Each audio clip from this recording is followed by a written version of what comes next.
എല്ലാ കൂട്ടുകാർക്കും ചോറ്റുപാത്രം കുക്കിംഗ് ബ്ലോഗിലേക്ക് സ്വാഗതം. ഇന്ന് നമ്മളുണ്ടല്ലോ ബേബി പൊട്ടറ്റോ വെച്ചിട്ട് ചെറിയ പൊട്ടറ്റോസ് ഉണ്ടല്ലോ, അതുപോലത്തെ ചെറിയ പൊട്ടറ്റോസ് വെച്ചിട്ട് ഒരു ഡിഷാണ് തയ്യാറാക്കാൻ പോകുന്നത്. കുട്ടികൾക്കൊക്കെ വളരെ ഇഷ്ടമാണ്, ഒരു സൈഡ് ഡിഷൊക്കെ ആയിട്ട് കഴിക്കാൻ പറ്റുന്നൊരു സാധനമാണിത്. അപ്പോൾ ഇതിനെ ഞാൻ ബോയിൽ ചെയ്ത് എൻ്റെ തൊണ്ടൊക്കെ കളഞ്ഞെടുത്തേക്കാണ്. ഇല്ലെങ്കിൽ നിങ്ങൾക്ക് തൊണ്ട് ചീമ്പിയിട്ട് എണ്ണയിലോട്ട് ഇട്ട് തന്നെ അത് ചെയ്തെടുക്കാം. പക്ഷേ ഇത് കുറച്ചും കൂടി ഈസി പണി ഇങ്ങനെ ആയതുകൊണ്ടാണ് ഞാൻ ഇങ്ങനെ ചെയ്തേക്കണേ.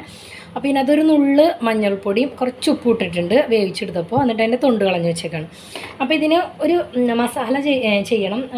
കുറച്ച് ഉള്ളിയും ഒണിയനും, ഒരു ചെറിയൊരു മീഡിയം സൈസുള്ള ഒണിയൻ, പിന്നെ കുറച്ച് ഇഞ്ചിയും വെളുത്തുള്ളിയും രണ്ടും കൂടിയും ഒരു 1/2 ടേബിൾ സ്പൂൺ മതി. പിന്നെ കുറച്ച് കറിവേപ്പില എടുത്ത് വെച്ചിട്ടുണ്ട്. പിന്നെ വേണ്ടത് കുറച്ച് കുരുമുളക്, ഒരു 1/2 ടീസ്പൂൺ കുരുമുളക്, 1 ടീസ്പൂൺ ജീരകം, 1 ടീസ്പൂൺ പെരിഞ്ജീരകം. ഇത് മൂന്നും കൂടി ഒന്ന് ചതച്ചെടുക്കണം. എരിവിന് വേണ്ടിയിട്ട് നമ്മൾ ചതച്ച മുളക് ചേർക്കണേ. ചതച്ച മുളക് ഇല്ലാത്തവർ പച്ചമുളക് ചതച്ച് ചേർത്ത് കൊടുത്താൽ മതി. അപ്പോൾ ഇതിനെ ഒന്ന് ചതച്ചെടുത്താൽ മതി, ഒരുപാട് ഫൈൻ പൗഡറാക്കി എടുക്കേണ്ട, ചതച്ചെടുക്കുക. അപ്പോഴേക്ക് ചട്ടി ഒന്ന് ചൂടായിട്ട് വരട്ടെ, എണ്ണ ഒഴിച്ച് കൊടുക്കാം. ചൂടായിട്ട് വരുമ്പോൾ അതിനകത്തേക്ക് ഉണ്ടല്ലോ കുറച്ച് കടുക് ഇട്ട് കൊടുക്കാം. കടുകൊന്ന് പൊട്ടിയിട്ട് വരുമ്പോൾ അതിനകത്തേക്ക് കുറച്ചൊരു 3-4 ഉലുവ ഇട്ട് കൊടുക്കണം. അതുപോലെ തന്നെ 1 ടീസ്പൂണ് ജീരകം ഇട്ട് കൊടുക്കണം.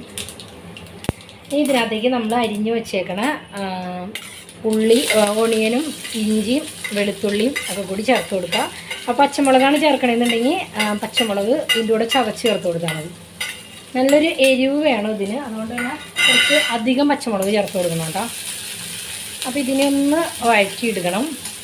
അപ്പോൾ നമ്മുടെ ഉള്ളിയും ആ വെളുത്തുള്ളിയൊക്കെ നന്നായിട്ട് മൂത്ത് വന്നിട്ടുണ്ട്. അതിനകത്തേക്ക് നമ്മൾ ആദ്യം തയ്യാറാക്കി വെച്ചേക്കണ ആ മസാല ഉണ്ടല്ലോ, അതിൻ്റെ കൂടെ കുറച്ച് ഒരു 1/2 ടീസ്പൂൺ മഞ്ഞൾപ്പൊടി, 1/2 teaspoon Kashmir red chilli powder, പിന്നെ എരിവനുസരിച്ച് ഞാനിവിടെ 2-2.5 ടീസ്പൂണ് ഇടിച്ച മുളകാണ് ചേർത്ത് കൊടുക്കുന്നത്. ഇത് ചേർത്ത് കൊടുക്കാം. പിന്നെ മല്ലി ഇടിച്ചത്, നമ്മുടെ അക്ക മല്ലി ഉണ്ടല്ലോ, അത് ഇടിച്ചത് 1 ടീസ്പൂൺ ചേർത്ത് കൊടുക്കണം. ഇതിനെ ഒന്ന് മിക്സ് ചെയ്യുക അതിനകത്തേക്ക്. എന്നിട്ട് നമ്മളുടെ ഈ പൊട്ടറ്റോനെ ഇതിനകത്തേക്ക് ചേർത്ത് കൊടുക്കാം.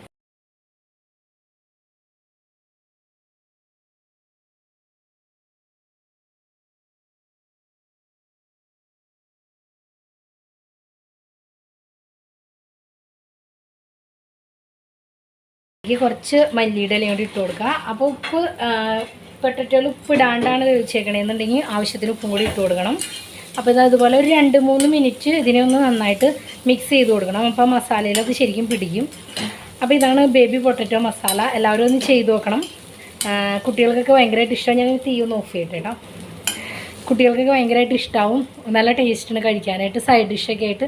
പിന്നെ ചപ്പാത്തിയൊക്കെ എടുക്കുമ്പോൾ അതിൻ്റെ കൂട്ടത്തിൽ വേറെ ഗ്രേവി കറി ഉണ്ടെങ്കിൽ ഇതൊരു സൈഡ് ഡിഷായിട്ട് കൊടുത്തു കഴിഞ്ഞാൽ അവർക്ക് ഇഷ്ടമാവും. പിന്നെ ഏറ്റവും ടേസ്റ്റ് ഇത് കേർഡ് റൈസിൻ്റെ, അതായത് വെറുതെ തൈര് ഒഴിച്ചിട്ടുള്ള ചോറിൻ്റെ കൂടെ ഇത് കഴിക്കാൻ ഭയങ്കര രസമാണ് കേട്ടോ.